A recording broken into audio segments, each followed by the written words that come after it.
Loud. Hey, hello everyone. Welcome to session 51 of Producing in Pandemic. We're listening to some chill lo-fi beats in the background. As always, we begin by just having a quick look at our communication agreements and recognizing that they are always negotiable, and we will communicate with each other in real time to make sure we are meeting all of our access needs. Producing in Pandemic. This is our 51st session. That's bananas. Let me turn this beautiful music off in the background because it's beautiful and atmospheric. All right, there we go. I don't think I had it playing through the computer speakers, so it might have been interrupting my voice a little bit. So the Producing in Pandemic peer exchange session. This is our anti-capitalist free peer exchange space that's really anti-hierarchical. So I'm not going to call on people.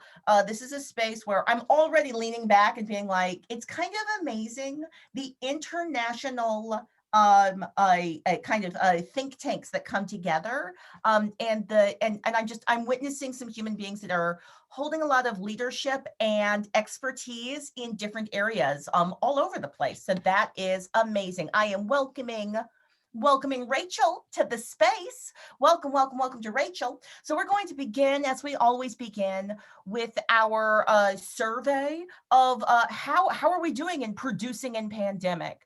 We have a little script that we'll stick in the chat for you. We want to hear about who are you? Where are you coming from? What's your practice? What's a challenge or a discovery that you've made through producing in pandemic that might be reflecting on a digital discovery or a discovery about producing IRL, or seriously just producing through the increased PTSD that seems to be one of the aspects of producing through pandemic. So as I said, we're anti-hierarchical. I'm not going to call on you. I'm going to invite you to introduce yourselves and just put your name in the chat. You'll stack in the chat and then you'll take agency and call yourself up to speak. I will model to begin. And before I begin our introductions, I should give a little more framework. So normally in our sessions, we have our awesome introduction that we usually give ourselves like a half an hour at least for that. Just hear like, how are you doing? And what are you working on? And sometimes there's some cross-pollination between people in the space who can be working on things together, meeting challenges. Then we will have a little discussion about some of the places where there's that cross-pollination. And then usually we have guests come who present on specific topics. And this week we were going to do the continuation of the Organizing Beyond Facebook conversation. Last week we had some friends come by, hood hippies. They came by with their decolonizations for dreamers and the work that they were doing using a Mighty Networks platform, but they're real fresh with it. So this week I was going to have some old heads come in and present on Circle, on just some other spaces. That said, with the ongoing racial violence that is taking place in this country, we did a quick pivot and we decided that today's topic is organizing racial justice online and beyond. I know because I'm sitting here and I'm actually aware of your different practices. So I know that you're all actually involved in various aspects of projects. Sometimes it's as simple as being an audience person who is liking and reposting and amplifying work. And some of y'all are like producing major projects. I want to hear about all of it. So that's the topic that we're talking about today. We don't have to stay here for the full 90 minutes. If we feel like we've had a complete and amazing exchange after 60, we can shut it down. Although generally I find that that's when everybody gets really hype and then I keep the room open for that extra half an hour. We gave ourselves that extra half an hour just in case folks is feeling hype. Also, we've got our notes. We're going to drop that notes in a link to our notes. We share power radically. So please go into our notes document and make sure we're actually capturing what you want us to capture about what you're sharing. Drop your links in the chat and in there. We will be sure to share those links on our Discord, on the Facebook Transmedia page, and anywhere else we can, because this is about amplifying all of our connections. So thank you for allowing me to do a little bit of framing. I'm actually going into the chat because I don't remember all of the things in our introduction, but I will model to begin. And like I said, I'm inviting y'all, put your name in the chat and that will create the order that everybody's going to introduce themselves in. My name is Claudia Alec. My gender pronouns are they, their, she, hers. You can use those interchangeably. I'm speaking to you from the land of the Ohlone people. The people are still alive, and a country with concentration camps. I am the executive producer of Calling Up Justice, a transmedia social justice practice, which is working to redefine what cultural producing is and find ways to do it that don't serve supremacy culture and serve our liberation. Um, let's see, I have a lot of affiliations, so I'm not going to list all of them, but I am affiliated with the Network of Ensemble Theaters, with the Northwest Arts Streaming Hub, with Howl Around, with the Theater Communication Group, there's a number. I like to get my fingers in groups that are helping things happen nationally. My visual description, I'm a Black woman with a brown afro, wearing a Black Lives shirt, a Black Lives Matter shirt. I'm sitting in front of a projected screen that is a theater. I think this is a theater in Texas. I pulled this from the internet rather quickly and randomly. So there's a fake Black Lives Matter marquee behind me, and then, as always, the ever-present floating Black Lives Matter sign. And my access need is, if you clock my very cute outfit, I'm actually fully braced up today. My body is jacked, and it has been for a little while. So if you see me pull a face, I'm like, generally I'm not pulling a face at you. I'm pulling a face because one of my muscles is pulling me. I've got my coffee. We run a relaxed room, so you can be cameras on, camera off, like be comfortable, be at peace with your body and yourself. We do request that if you can, have your camera on when you're speaking to us, because that helps some of us to connect more directly to your speech. I'm also realizing I should turn on the ability for y'all to have captions. Boom. So now you have the ability to have captions if you need them. And the last thing in the introduction is a challenge or a discovery or both. I think I'm going to share the challenge of, all right, so, and we can talk more about this in the main discussion. So I've been joining some folks on TikTok in these really, like, these lovely rooms where we'll have like 100 or so people together in community watching the Derek Chauvin trial. And I found it to be an incredible community building space. After the first day, it kind of emerged really organically. So after the first day, mods had to be recruited and to put into place. Why? Because the TikTok algorithm, I believe that the TikTok algorithm has decided that racist harassment is positive engagement. So what the algorithm is doing is it's sending our racial justice content to the For You pages of the most racist folks on there, and then they find our stuff, target it, and then try to ruin the space. So it was magnificent to see these mods. They like normally when you think of like online moderator, or when I think of online moderators, I'm thinking of folks who are in the gaming industry, who are young. These were like middle-aged Black mothers who were home and figured it out. And it was amazing and inspiring. So I will say that the discovery of the challenge, it sucks. It remains. That space is not a safe space to produce on, but the discovery of that community and the ways we fought that was pretty awesome. All right, I'm done talking now. Check.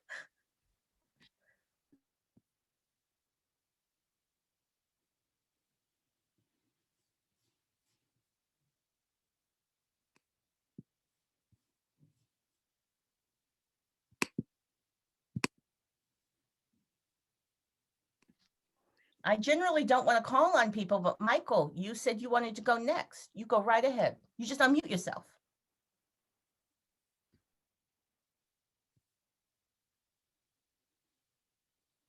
I did not realize that I had said I wanted to go next.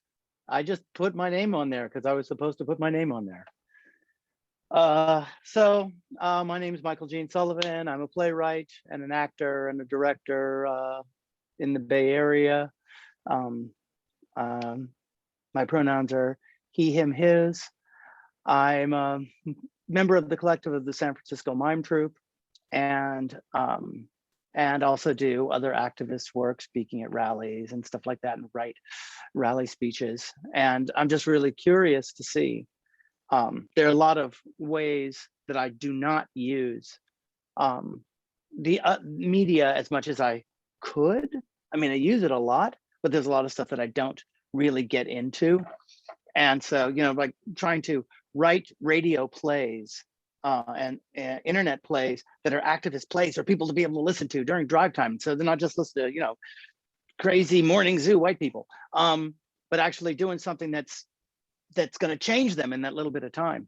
But I know there's a lot of stuff that I don't do yet. So I'm here to really listen and hear what other people are doing and see what's going on. That's pretty much it. Hi, Ian Garrett. I've been away for a while because I've been wrapping up school. I am my pronouns are he, him. I am in Toronto, which is the traditional lands of the Haudenosaunee, the Anishinaabe, the Huron-Wendat, and the Métis, where the current treaty holders are the Mississaugas of the Credit. I wear a few different hats, which I'll actually use to segue to the. I'll do these things out of order. Wear a few different hats because I am a middle-aged white man without a lot of hair, and a close-cropped beard, wearing a black T-shirt and a red fleece that I think pops on the camera a lot whenever I wear it, in a small office space. Of those hats that I wear, I teach ecological design for performance at York University here in Toronto. I am director of an organization called the Center for Sustainable Practice in the Arts, which works on sustainable development and art making. And I am 1/3 of a collective that works on the hybrid mixed reality performance area called Toaster Lab. And my access needs are met.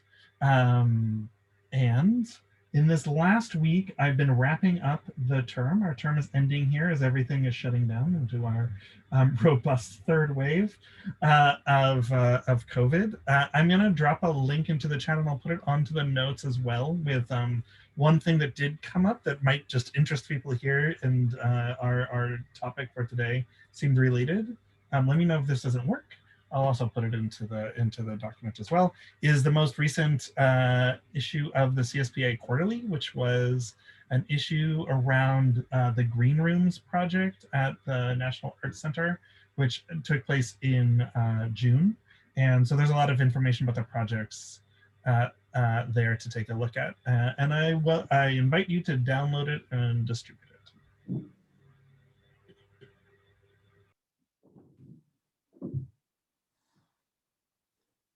Hi, I'm Rachel. Let's see these prompts. My gender pronouns, she, her. I live on the island of Kauai, and so Ko Hawaii Ainan is the Hawaiian kingdom, and that's our stuff right now. Unless there's more, it's hard for me to understand all that stuff for Kauai, especially. I run Kauai Performing Arts Center, which is this year it's 6th through 12th grade. We do plays and musicals, and that's it. And that's pretty awesome for the government, for Hawaii DOE. I am a blonde white woman with hot pink in the end of my hair, and I'm in my classroom, so I've got posters of dance and drama and theater stuff and lots of stuff everywhere because, you know, it's chaos being a theater teacher. And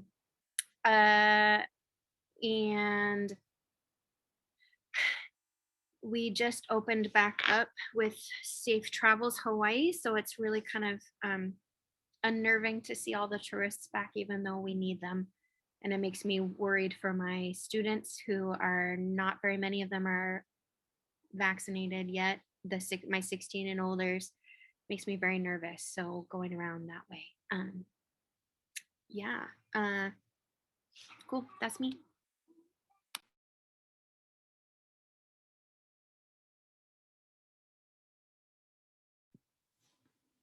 Hi, everybody. Heather Ondersma. I use she, her pronouns. I'm zooming in from the traditional land and current land of the Chochenyo speaking Ohlone people, colonially known as Berkeley, California. I am a freelance director, and I recently, I'm on my mission to become an intimacy director and intimacy coordinator. And because of, for the first time, I like counted up all my training hours for taxes and like what I've spent to go on this journey. And I think I've now trained well over 200 hours. So I'm really close to just calling myself a newly minted intimacy director and coordinator, but of course I have to get those jobs. So that's where I am professionally. I'm working on a couple of small projects, like literally I'm working on a 7-minute play, which seems so crazy. We have a 3-hour rehearsal for a 7-minute play, but then, you know, it took us an hour to figure out camera angles with the itty bitty green screen the person was using. And then finally I was just like, can you go to the dollar store and buy 3 green pieces of plastic or paper, please?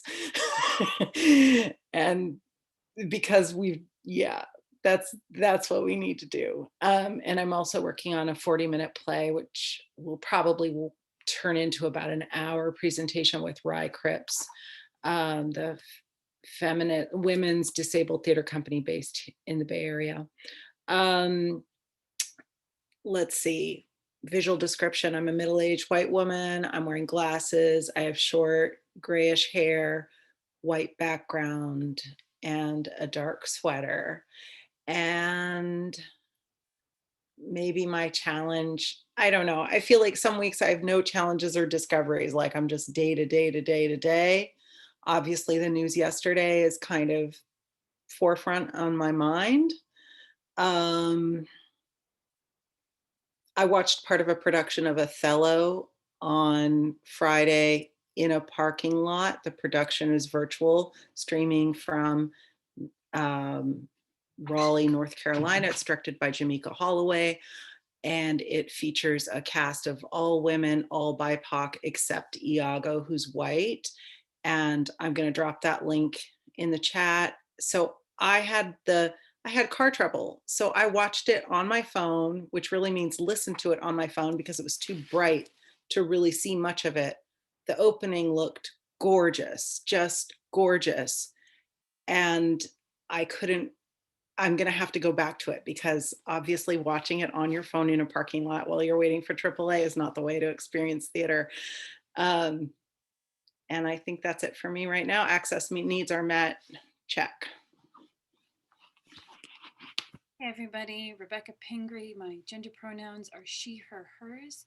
I'm speaking to you from the land of the Yuchi, the Shawanoki Shawnee, and the Cherokee people, which is colonially known as Nashville, Tennessee. I am a middle-aged white lady with kind of pandemically mottled various colors of auburn, reddish hair that's braided in a side braid, and I'm in front of 2 twin beds and a very bright window that I'm trying to adjust myself to be in front of so that people can see me better. My access needs today are that I'll be turning my camera on and off as needed so that I'm not distracting from the proceedings. And the challenge discovery from this week is just a kind of what feels like a very superficially nice discovery was just that I found out after coming on to a project that they wanted a lot of virtual background stuff.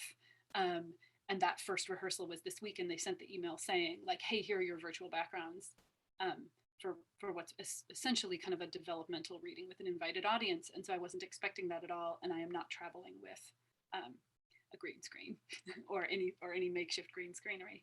And I wrote them and said, I wasn't prepared for this. I'm so sorry, but I mean, I'm happy to show you whatever you want to see, but it just may not work. And my computer is not that fancy. And they were clearly like kind of disappointed. And then I started experimenting with it and I was like, oh, I'm playing a ghost. this is amazing.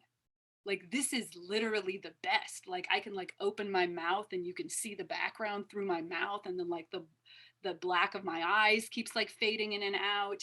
And like, because like depending on the shirt that I'm wearing, I can like bring up a hand and it's like it suddenly appears. And then in the thing where the ghost is supposed to like run away, it's like the stage directions are going, but then like I disappear and then my head pops back. It like, it's like, I'm just like, oh my God, I feel like I'm doing theater for the first time in quarantine, pretty much. And it's because, you know, I couldn't do the thing that people wanted. Um, and so that was a very empowering lesson. And that's me. Check.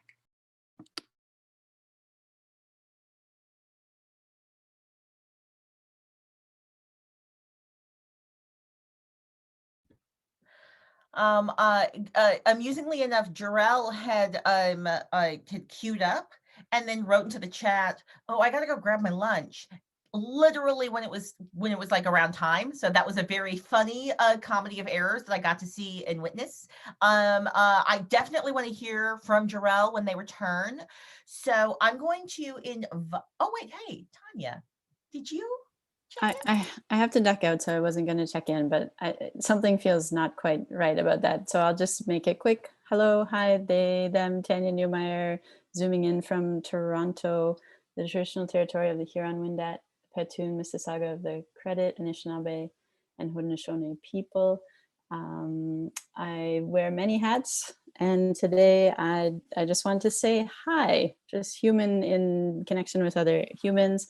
And friendly reminder to anyone who knows Khaloud's work that she'll be in conversation tomorrow with Art to Action's Andrea Asaf.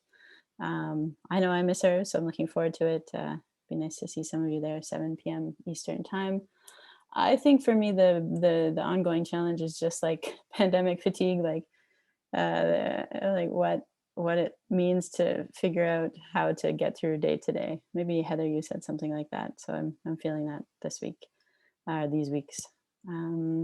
Visual ID, I'm a white non-binary person with blonde hair under this black hat in a white background with a dark shirt and some plants. And I will probably be, for my access needs, catching up on a lot of this conversation later, but glad to hear that Mighty Networks was part of it last week. My wife has used that instead of Facebook for the online courses she teaches. So I've used it as her tech support very, very cursorily. I don't know how to say that word. And I always look forward to hearing what emerges from the conversations. Look forward to having more time to participate. Hello, goodbye. Tanya, that was the perfect bridging language, because I'm doing a thing where I'm vamping a little bit because I do want to make sure there's space for Jarrell to introduce before we really get into the meat of the conversation. But this is some bridging from the topic we were gonna do and the topic that we are doing. So as Michael, as you were introducing yourself, again, I know you all and cyber stalk you all just a little bit, because I love seeing your digital footprints and seeing the impact of the work that you're doing in the world. So Michael, and I'm letting Sabrina into the space. Welcoming to Sabrina. Michael has placed into the chat some leftover bits from the introduction. We are not a prescriptive space, so we do have like a ritual and whatnot, but come back next week, do it again. So instead of doing my beautiful bridging topics, because I'm also welcoming Michaela in the room, I'm going to welcome Sabrina and Michaela to introduce themselves, and I will do my bridging topics afterwards. So welcome to the space, Sabrina.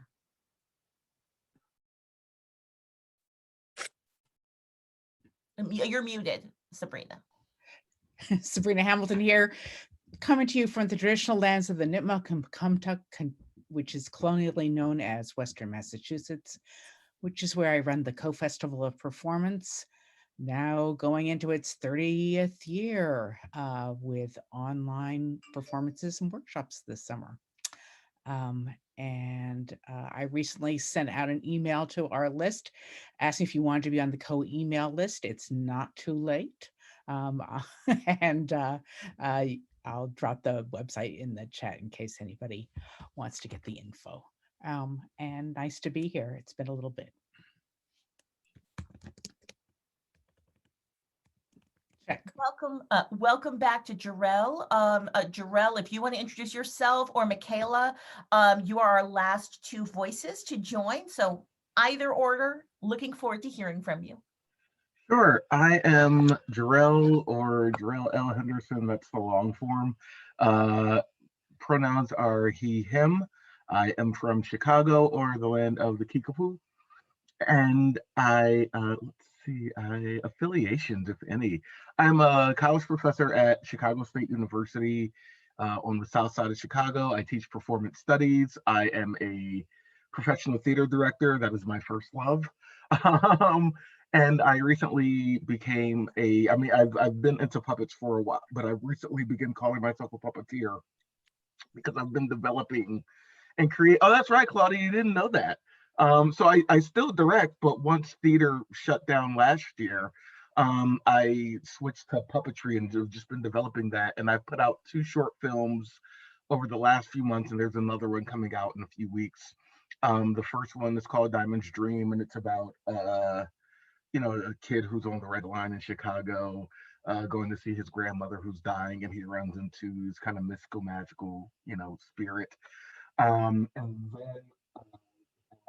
a one called Hamlin, which is an adaptation of the Pied Piper of Hamlin that I did with Handmade Puppets Dreams, and it takes a look at class and all that. The mayor sees rats and wants to get rid of the rats. The piper sees people. Um, and there's some racial history of racial violence in that one. Actually, there's history of racial violence in both of them, not explicit, but we do talk about it. I just realized that saying that out loud. Wow, that's important to me to talk about that. And then the piece that's coming out in a few weeks is called I Am the Bear.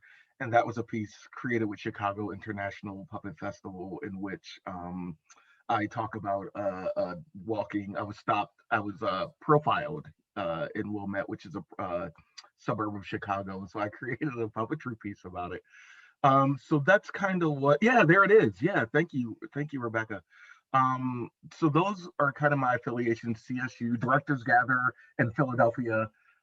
They are my jam. Directors Gather is a community of directors who want to create access and awareness and education for people who are coming up. Essentially, it's a way for me, and because I grew up in Philadelphia, I now live in Chicago, but it's a way for me to begin to create and build the community that didn't exist when I needed it 10 to 15 years ago, when I was just starting to get into directing. And there was no, you had to wait for someone to invite you into the room.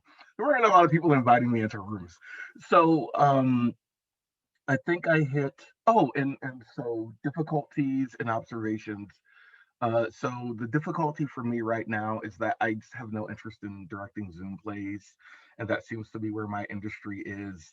And it's not like I can't, like I do, I'm directing them now, but it just doesn't interest me. Like, I just find so little interesting about that, to the point where it doesn't make it the exploration of the best way to do a Zoom play is not interesting to me. And that's another reason why I moved into puppetry and started doing some protest puppetry pieces, because at least in that way, we could still have the liveness of an event. You can still be social distance. You can still be responsible in this pandemic era that we're living in, but you can still get that protest out, and it's a live event, and video that and show it, sure, because that liveness, right? Like, there's no substitute for that liveness. So that's probably my biggest difficulty, is just adjusting to a world that seems to want to move towards this, because that's where we are now, And then my observation is, recent birthday and being middle-aged officially, um, and understanding that kind of life, life is what you make of it. It's really that simple, but it's not that simple, but it is. Like, what am I doing with the hand that I've been dealt? That's all I got. Thank you all. Oh, and I'll be going in and out because my lunch still hasn't gotten here, so just please bear with me. Hello, Mickey Goldhaber, Artistic Director of Rye Cripps Disabled Women's Theater in Berkeley, California on Ohlone land. I use she, her pronouns. And my access need, as you might have noticed, I literally just got out of the shower and I'm moving very slow right now because my sciatic pain is really, really getting off the charts. And I'm probably going to be having surgery in the next couple months. Blah, blah, blah, organ recital, much more interesting. Rye Cripps is doing our Zoom performance on April 25th, Sunday at 2 p.m. before the Oscars. And we now have a registration link. Heather, I don't know if there's any way you could put that in the chat. Otherwise, I'll try to do it on my phone. But yeah, we've been working and it's really exciting because we put together this great lineup of disabled activists and images and songs from the protest and our piece. And I hope a lot of you guys can come check it out. It is challenging, constantly challenging, just getting us all onto Zoom and figuring out how to work that way. I think I said last time, I'm mostly an actor in this piece, and I am definitely having a hard time managing my script and the camera and looking at my fellow performers and how to kind of put all that together. I'm lucky I have a really big monitor so I can sort of lay everything out, but then I worry that I'm not looking at the camera. And so fortunately we have a wonderful director in Heather who's helping us through it. And still juggling multiple projects, very jazzed about that, but you know, figuring out just how to say no and how to budget my time and my spoons, especially since I don't quite know when the surgery is going to happen. But glad to be here. And let's see, check, I think that's me. I'm going to turn off my camera so I can go get dressed. Yes. Relaxed meeting. I'm hoping everybody takes notes. Just relaxed meeting becomes like the way people do digital meetings from now on. Because I'm at home. Why am I making all this effort? Gorgeous conversation points. I wanted to do a few popcorn observations before we get to the meat of our conversation, which is producing racial justice online and beyond. So for Heather, you had been commenting that you've done 200 hours of training, just gigantic congratulations and affirmation for that. That's amazing. And one of the things that you had reflected was that was possible because of the pandemic, your ability to access that training from home. So that's amazing. I do think it's a weird thing or an interesting thing in our scene, in our field, in our industry, that accreditation, titling, it's very inconsistent. And ultimately, who gets to have the authority to take a title, to say with confidence, I can make this happen well? A lot of our accreditation, a lot of the places where we receive accreditation are not giving us the type of training you've just invested 200 hours in. So I look forward to you claiming your title. It feels like that's a lot of what we're doing in this field. You get good at something and then you claim a title. I appreciate the note that you said accreditation is hugely controversial in intimacy circles. Yeah, I think it's not only hugely controversial, it's controversial for a reason. It's complicated. Who gets to decide when somebody's doing something right? Who gets to create the script for how it's supposed to be done field wide? Why are often those spaces white dominant? So yeah. I also wanted to do a quick shout out or lifting up of your comments, Rachel, just around the reopening.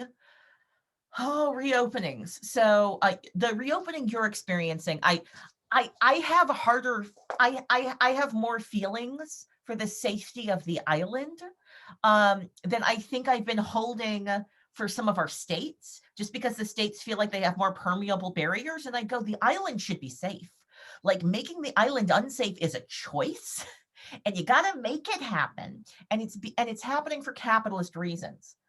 So I just keep getting frustrated that the logics that are fueling reopenings are not the logics of this is how we sustainably actually make this a healthy place for people to share space and to exchange together in. They're the logics of this is how we open up the space to make the most amount of money for people until now.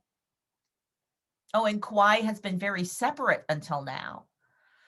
Whew, yeah. So I just want to lift up that observation, and because it's not just Hawaii. I feel like the feeling that you're having is a concern in so many of our communities. A shout out for short plays. That's just a random shout out for short plays. Shout out for short plays. And then a short reflection on Zoom theater. We've had this conversation in this space multiple times. I'm highly resistant to naming a theatrical form by a digital corporate platform. It bothers the heck out of me. It really does. That said, it feels like there's a thing called Zoom theater. The aesthetics of it have been building itself. People are using the platform of Zoom to make plays happen. It's a thing. And I see some folks using the platform of Zoom to do interesting, creative things, playing with liveness. Like I recall one of the first big experiments I did was with We Charge Genocide TV, where we had people participating while they were like on the streets. Like we had, all right, awesome poet laureate, Bay Area poet laureate, Tungo Ison. So Tungo Ison was literally protesting on the street, and he just stopped, spit his poem, and then kept going. And it was a little amazing to be able to integrate people in physical space, advocating for racial justice, as well as the people in the digital space in a live fashion. That was exciting. I don't know if it would be as exciting today, though, but it was exciting a year ago. I'm recalling also the theatrical experiments I was doing with the New York Neo-Futurists in February. That was done without Zoom. That was StreamYard plus OBS. So a digital theater is not Zoom theater. Zoom is only one tool that people are using, but it is a tool that's dominating the discourse. I'm looking forward to having some deeper exchanges around aesthetics and the types of frames and aesthetics that play with liveness, and how people are receiving the entertainment through the frames, all the different frames, because every platform gives you a different frame. But I want to encourage others, if you have any opinions or stuff to share around that. I feel like this can all bleed into the larger conversation around producing racial justice online. So the final observation is me tying together the a check-in from Tanya and Michael's check-in. And what we were supposed to be talking about today. So today today was actually gonna be a little boring, y'all. I made a PowerPoint, it was mad boring. I was gonna be like, so this is this platform. These are the aspects of this particular platform, why people like it. So this might be a juicier conversation, but ultimately, why are we trying to come up with alternatives to Facebook? I know that for me, it's because I'm trying to get to spaces where I can organize with my people and not have to spend time defending the group or the conversation or our existence from people who don't want us to be doing what we're doing. So like, that's the point of a Mighty Network. That's the point of creating digital spaces that are outside of some of these poisoned ecologies. Heather, do you want to share that out loud? Go ahead.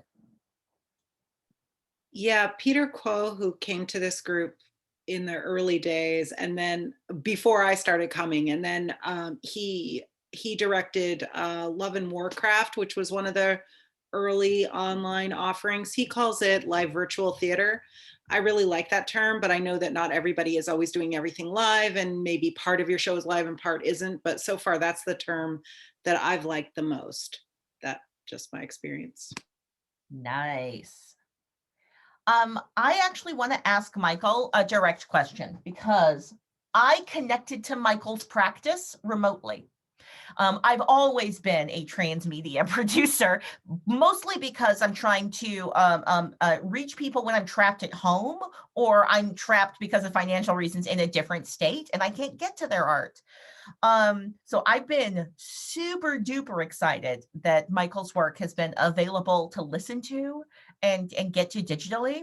But I originally connected to Michael's work, I think it was through a newsletter that your wife does. And I don't want to collapse her identity, her professional awesome identity into yours. I think I found her newsletter before I found you.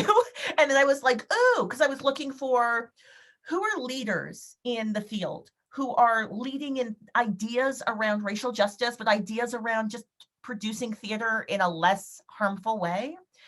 So if you want to share anything about like why you made a newsletter, how to connect to that newsletter, go ahead, share whatever you want.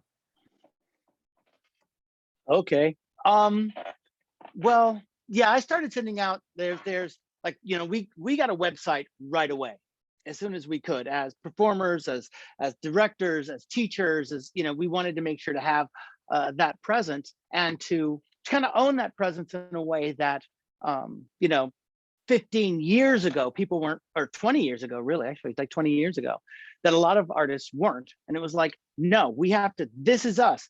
And also because a friend of mine, Josh Kornbluth, he was putting out shows and then somebody took his online identity.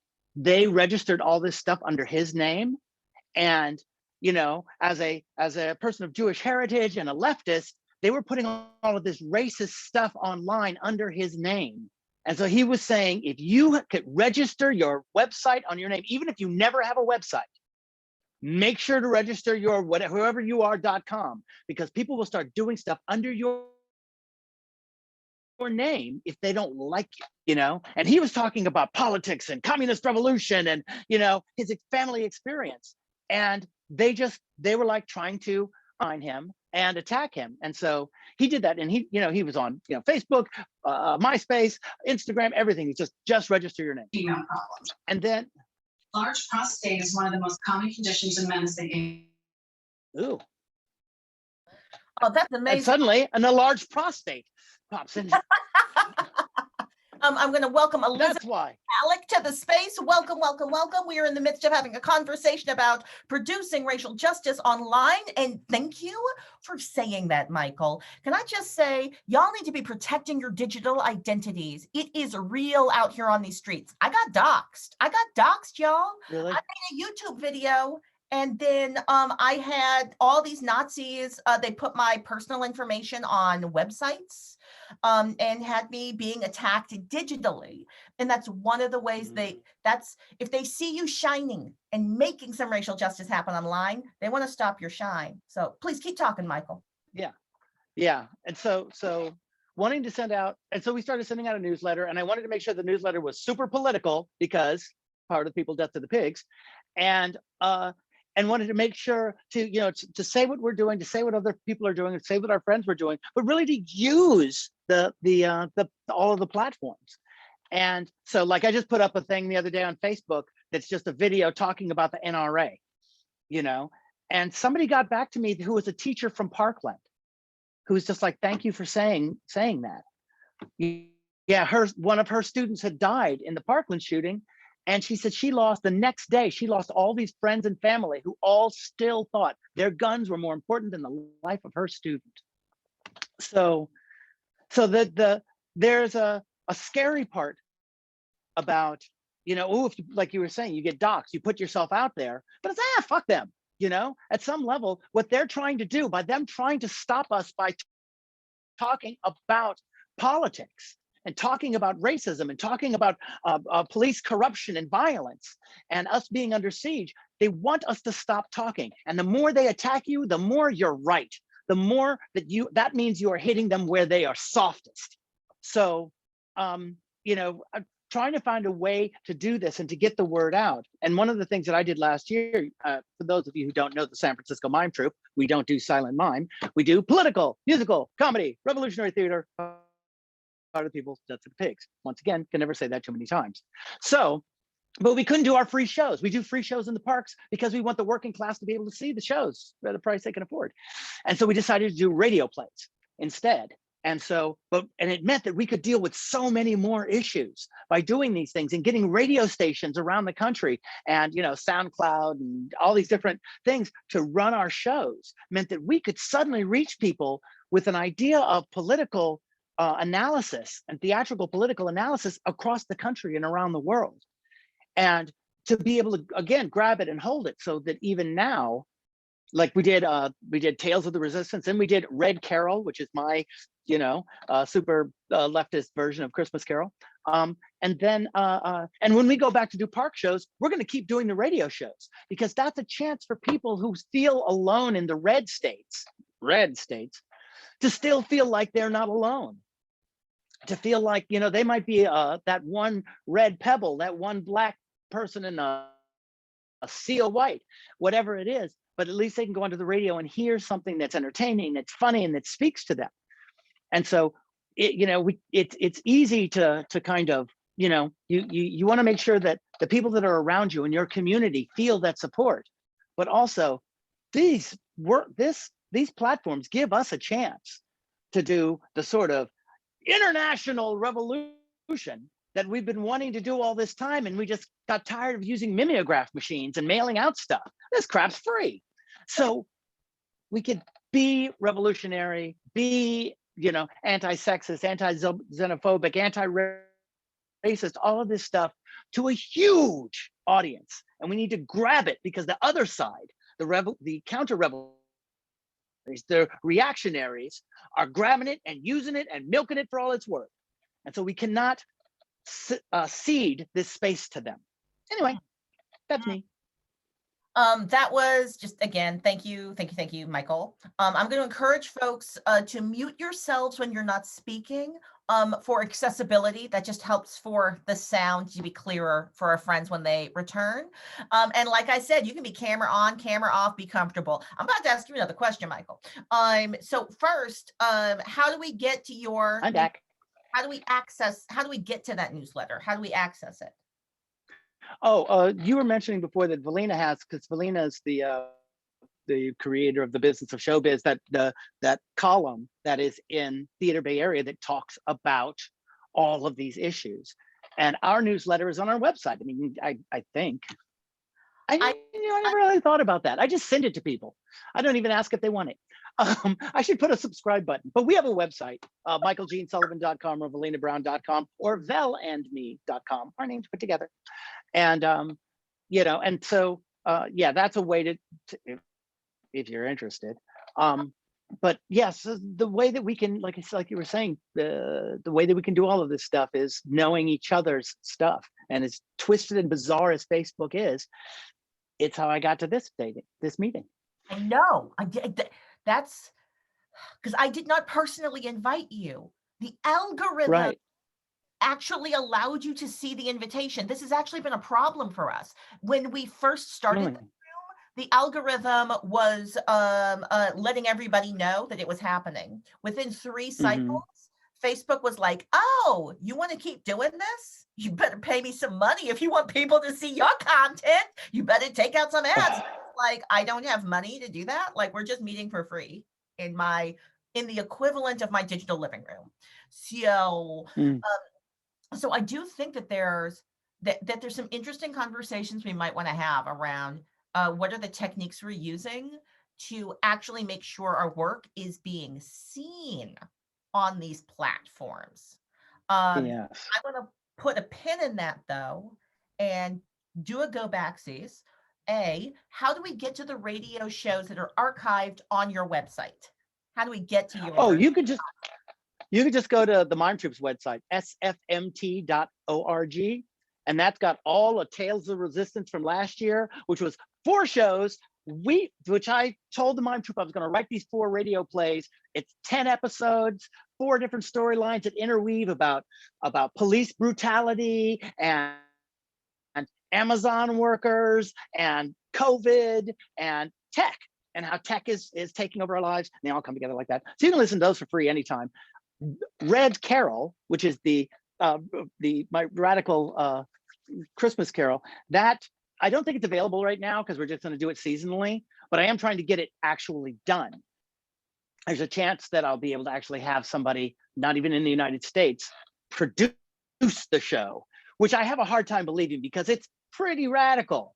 What the hell? What's the point of writing something radical if nobody's going to be afraid to do it? Radical is about perspective, honestly. Like, I have seen in my lifetime a lot of ideas and ways of behaving in the world that were radically white supremacist, radically racist, radically ableist, and I now see them being kind of part of like this is how we do things. Like, yeah, like that's just how Americans. So like, radical it's an interesting term because I go, oh, is it radical or just has it not been normalized yet? Have we not figured out that that's actually what the center should be? So I'm just, yeah. Right. So who knows? Maybe folks are just catching up to you. Well, I don't know. But I just wanted to a shout out and a thank you for mentioning not just the concept of having a radio play, because I've been directing and producing audio dramas for like a couple of decades, but I hadn't thought about them as being an alternative to the poisonous radio. I grew up in Montana, where, when you're in those areas of the country, you're in a car and you're driving for a long time, you just turn on the radio and you get to hear whatever they share with you. And often I recall being a young person and they turned on the radio as we were going to our meet.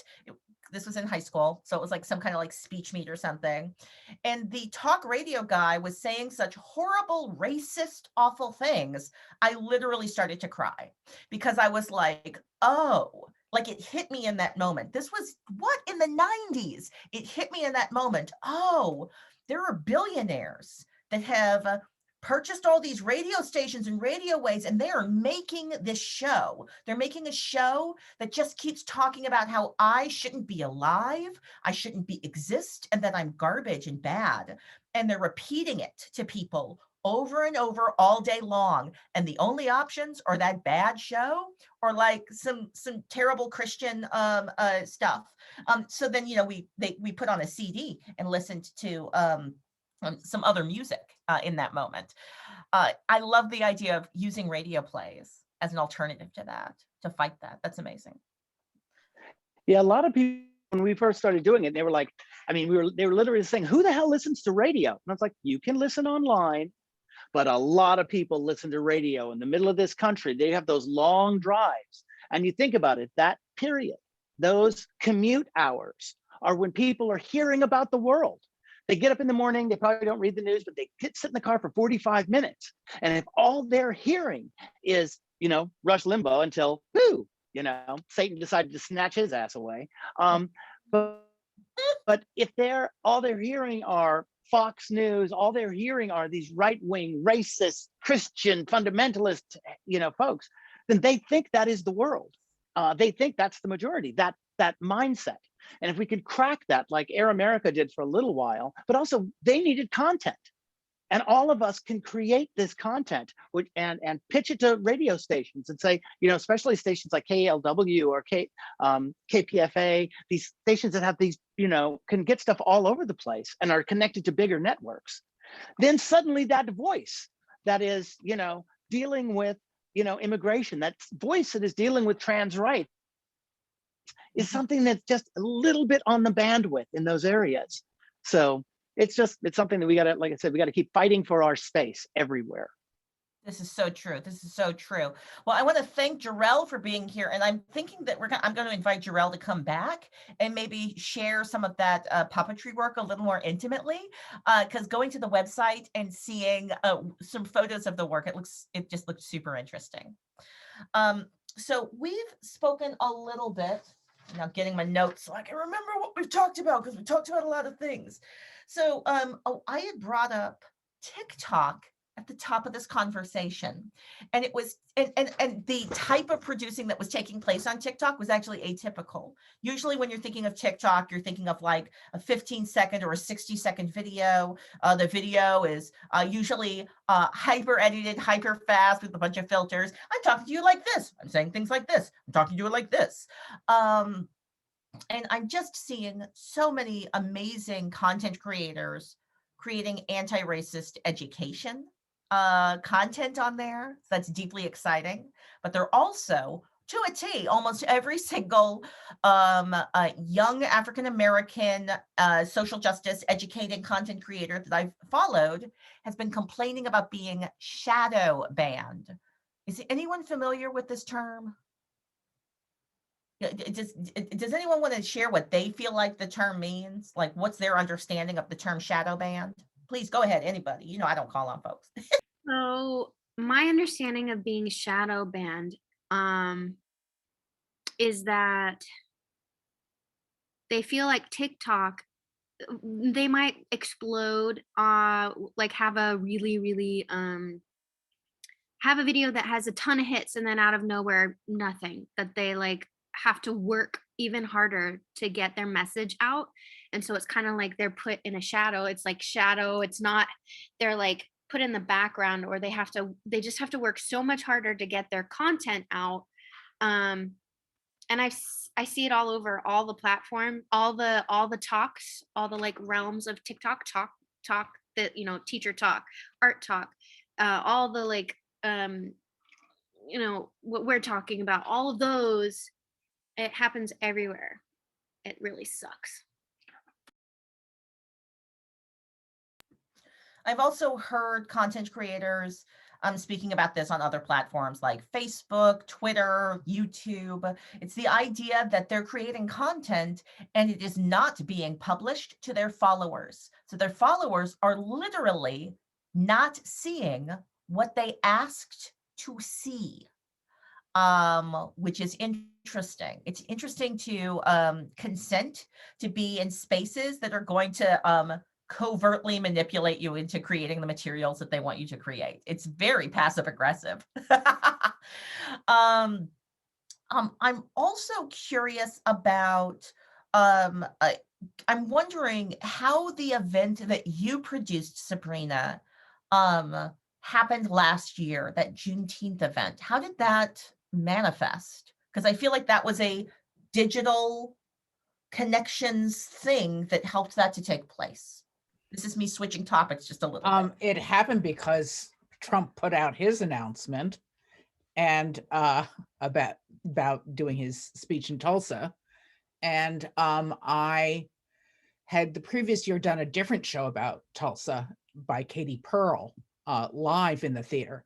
And when Trump's announcement came out, I thought about Daletta Gillespie, who was actually a grad student of mine years ago at Towson University's MFA program. And she is a playwright whose thesis was a show about the Tulsa that she grew up in. And actually there's a little Tulsa group of folks who, you know, the festival is in Western Massachusetts, we have a little Tulsa contingent. And so I just texted all of them and said, you know, we got to do something. And I said, Daletta, what about your play? Do you think we can do an online version of it? And so we did it in, I think it was 8 days. Yeah. That's fast turnaround. And a cast of 14 from like in 5 different states. Nobody knew everybody on the project. Hiring a technical manager and figuring out the platform and figuring out how to do the box office and get actors paid. And all of that, get the playwright, get the team paid, and get the word out, get it marketed. And how did you end up, because I'm assuming that your audience was an audience that you were already familiar with, that this was a co-audience, but that's in the not completely. We had a lot of people who, well, Co has a national audience and a local audience, and I segment my email lists. So usually I do season announcements where people might want to travel to something at Co or travel to take a workshop, and then I do just local e-blasts during the festival, figuring people who were not local enough to, within driving distance would have figured out earlier. So, and I don't want to blast things with people with things unnecessarily. So I sent out to Co's national list because it was a digital format, so anybody could attend. And then I asked all of the team to put it out also. And I put it out into some local media stuff. And places like the Network of Ensemble Theaters Facebook page, a lot of, where can I post it on Facebook? I just want to do a little amplification of you utilizing your local media to advertise your digital work. It's a weird thing, but sometimes if you want to get people to come to your digital show, you have to make flyers and literally put them in physical spaces.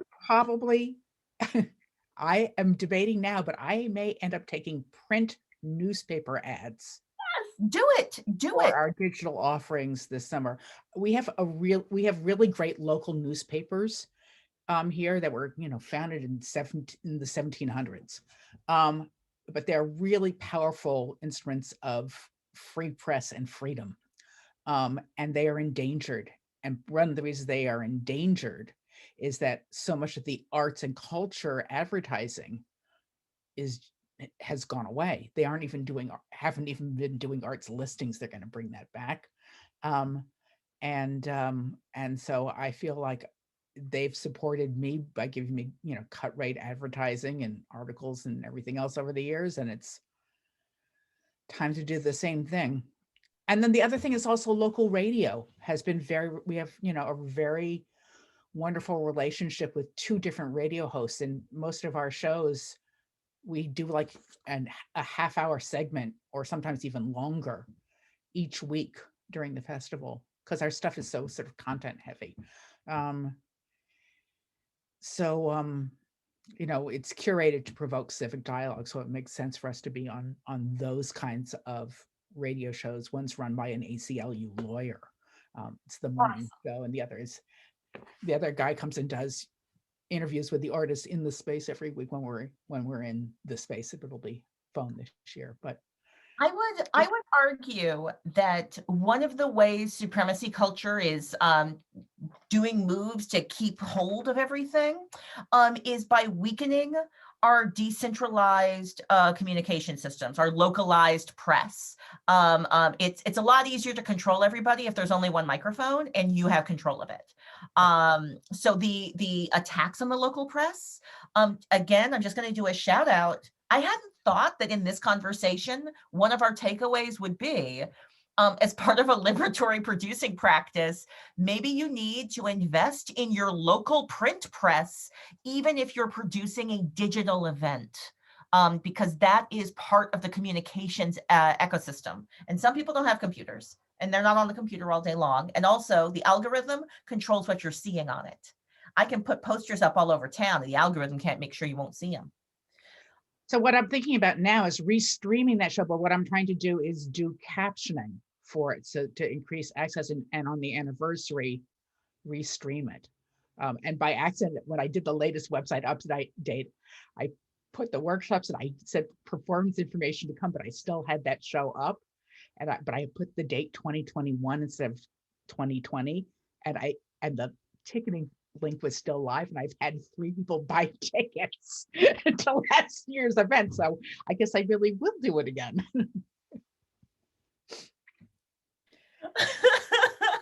I put a bunch of links in our group meeting notes When we're done meeting today, I will be migrating some of the shared links. So I Googled you, Michael. So I put your website, I put San Francisco Mime Troupe. I just put some links in the notes that we'll try and cross post to the Transmedia page and also our Discord. Also, if somebody does have experience doing titling, I'm looking to hire somebody. Oh. And if somebody is a really good Zoom host, I think I mentioned this earlier, we're doing workshops on writing contemplative practice. They're a series of 3 different 2-day workshops. And I'm willing to offer financial aid for the workshop tuition for someone who will do some of the hosting. I can do it myself, but why not make space for someone? Please literally write that out and put it in the meeting notes. I actually did you did last week though, didn't you? 2 weeks ago. I placed that invitation in the Discord. I will find it and forward it to some folks because it sounds like you're still looking for people. Yeah, I mean, I'm happy to do it myself, but since I could offer it, why not? Yeah. So in those other projects that I thought we might give ourselves some space to think about. So we've talked about some social media spaces, some of the content that's being produced there. We've talked a little bit about radio plays and the use of radio plays specifically as a communications space that needs some anti-racist content producing inside of it. I listed some aggregate projects. I don't know if that's the way to call them, but the projects where somebody said, hey, I'm going to make a racial justice show. You give me one piece. And then they made a gigantic, amazing thing. So I have the Breathe project listed. Michael, were you involved in that at all? Did you do anything with that? Gorgeous event. I think I was turned on to it by Jamal Chaston. I'm messing up people's names. Amazing performer, poet, director. And so I put a link to that event or to that project. And if I'm recalling correctly, the way it's called the Breathe Project 2020. And I do think that I appreciate the time-based cap on that. But if I recall correctly, they were still taking submissions. And the submissions just go into the archive. And it creates this huge archive of original works that are exactly 8 minutes and 46 seconds in length.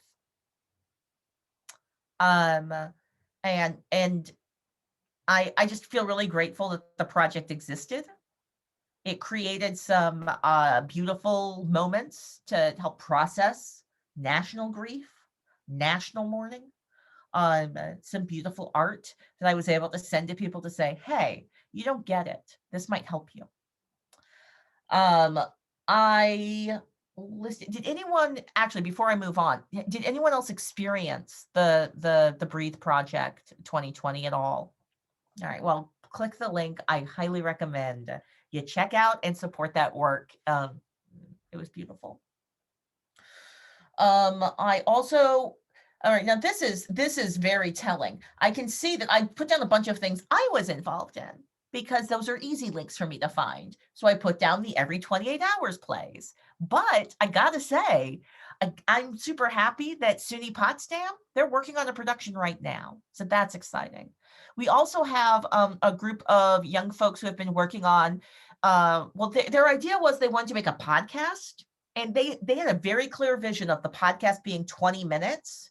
I'm going to go back to them, Michael, and have a conversation about, wait a second, maybe 20 minutes isn't the exact right length, maybe long form, maybe there's something to long form content for people driving through Texas. I'm just saying, the commute can be long. And what you do is you check with the radio stations and see what exactly amount of time they want, because they do it in chunks and they are so hungry for stuff. So our shows had to be, it was like 29 minutes and 30 seconds, exactly. And if we were doing the hour-long shows, it was 58 minutes and 10 seconds or something like that. So you need to find out what all their parameters are. Otherwise, they will cut it up or they'll just say, we can't use it. They want a box that's going to fit right in their slot. Michael, I'm just realizing this entire conversation, I've been sloppy because I'm an audio play producer. So the work that I did was getting a bunch of actors, we produce the play, it makes it CD, you can download it online, all of that. That's an audio play. A radio play Right. is different. And I have not been thinking about the fact that you literally had this playing on the radio. Yeah. Oh yeah. It was on playing nationwide. We had radio stations back east playing it, and throughout the country. And so, and that gets you to reach, then you're not trying to go out and grab the audience in the same way. They're already listening to the radio station. Come on. They're just sitting home sucking it in. So it's different. And each station though, they have rules. Like there was a station in Phoenix that wanted us to do it at with certain microphones, and we couldn't do that. Luckily that person kind of faded, and another person said, no, we just want to do it. But there's a quality they want, having to have a sound mixing person, all of that stuff, that then you're presenting them this beautiful package that's as radical and red and as revolutionary as you want it to be, but this is the package and it fits in their slot, and they'll go, either they'll like it or they won't, but you're not going to be hung up by all of the technological stuff. I am really digging this conversation. It has opened up a gigantic flood of ideas about producing. I'm realizing a lot of the conversations I've been having have been with young folks, teens in their 20s, as we've been like planning and ideating.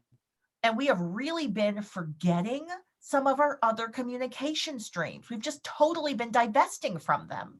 So like the idea, so like this thing we're doing with the Every 20 Hours plays, we actually did a Producing in Pandemic where we shared about it a couple weeks ago, where they're doing like a book club style reading where everybody enters into the space and we all read the play together like it's a book. Like everybody just takes a space. Then we try to understand. Right. And then we try to embody it in a way where it's like, oh, when it sounds like this is how it hits us. When it sounds like that, this is how it hits us. But that 20-minute, that idea of like, and also it's a short play. It's a 1-minute play. So it's an idea of 1 minute of trauma and process it. Because the Every 20 plays, they're just all so traumatic. I think the initial impulse behind that project was, can we just get folks to stop lying about what's happening to us? So yeah, I'm again, you've just blown up a gigantic flood of ideas, and I'm now thinking I need to research how do you contact radio stations and find out how to create content for them and get that content to them. Just thank you for that. That's amazing. Yeah, whoever your local public radio station is, to talk to them, and that's going to be a different station around the country, but finding somebody there and just ask and see if there's a local host. If you're in a theater company and they're always interviewing you every year, just say, is there a slot? Do any of the hosts want to give up space in their hour-long show for 20 minutes of you doing something once a week or once every 2 weeks?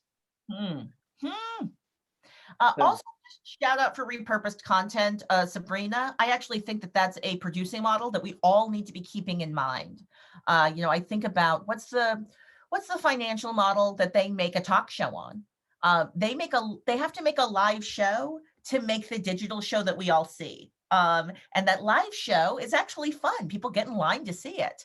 So I do think that there's a producing model that's based on creating something that's live and physically embodied in shared space that's amazing and juicy and gorgeous, but producing it in a way where you're capturing it so it can also be shared in an alternate way asynchronously. There are ways where you can share pre-recorded stuff and then you have a live talk back. So that adds back that liveness factor of, oh, what is this work? I also want to add that my intention though is to pay the actors again. Thank you for saying that out loud. To think about that, and the playwright and the team. Well, if we end on nothing else, let's end on a note of equity. I recognize that we're all working in very different financial ecologies. Like some of us are literally in different countries and working with different budgets, but finding a way to have equity inside your ecology is so vital. My friends and colleagues, I feel like I've dominated this conversation, but I've really enjoyed it. This was, come on, Michael, that was awesome. You brought me some fire. Are there any other thoughts we have around producing racial justice online and getting that online racial justice to go to our world beyond the computers?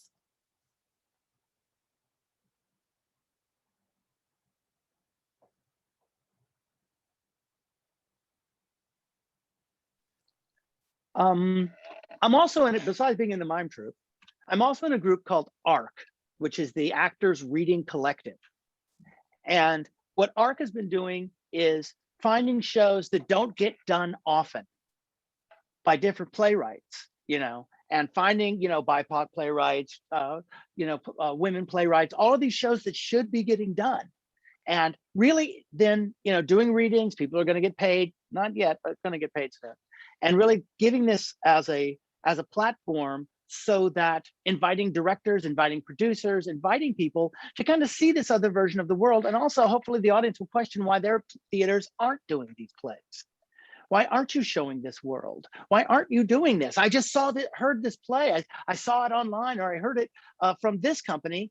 Why isn't, ACT, the Magic? Why aren't they doing these things instead of the same trauma plays, the same, oh, well, people got to die in the end before the revolution can happen, kind of, so forming those kinds of groups where we're doing, and it's not just August Wilson. There are so many playwrights, there's not just that one Black playwright who's going to give you the answers to racism every February, and young playwrights and, people that are trans voices and immigrant voices, all of these plays, and some of them are decades old. But by making them exist in reality and not just be the play that you go to some theater and go, could you please do this? But screw that, we're going to do a reading. We're going to invite thousands of people to come and see it. And we want them to turn around and challenge you to produce it. It is a way to grab it and take it. And some major theaters are starting to go, oh, this is better. Maybe this is a better way of producing these voices than doing that annoying sandboxy thing where they go, here are all of our non-white guy playwrights. They get to be in this little second stage space where we develop in perpetuity their plays. Instead, we're actually going to do stuff. So anyway, that's another way we can kind of grab some space. I think another way is there are a whole other set of radio stations across the country which are college affiliated. And they are often eager for content. You're not cutting through red tape. They often have huge irregularities in schedule, and it's hard sometimes to get the student radio producers to produce during, say, exam week. Things like that. And then there are alternative radio stations that are local and sometimes hyper local. And also I know a lot of the local, there's the mandate that there's local cable television, which covers town meetings and stuff like that. And it's basically a content desert a lot of the time, but they publish the listings each week of what they're going to do. And there's a few things out there, there's the town meetings and there are a couple church services on Sundays. And wouldn't it be nice to have this kind of content as an alternative to church service on Sunday? Seriously. Heather, thank you for your comment. ARC has done gorgeous readings this year, including Mickey's play, The Lady Scribblers. And I also love this hive mind so much because y'all just reminded me of a thing that I did. I can't believe that I have not been thinking of this and integrating it into a radical racial justice producing model.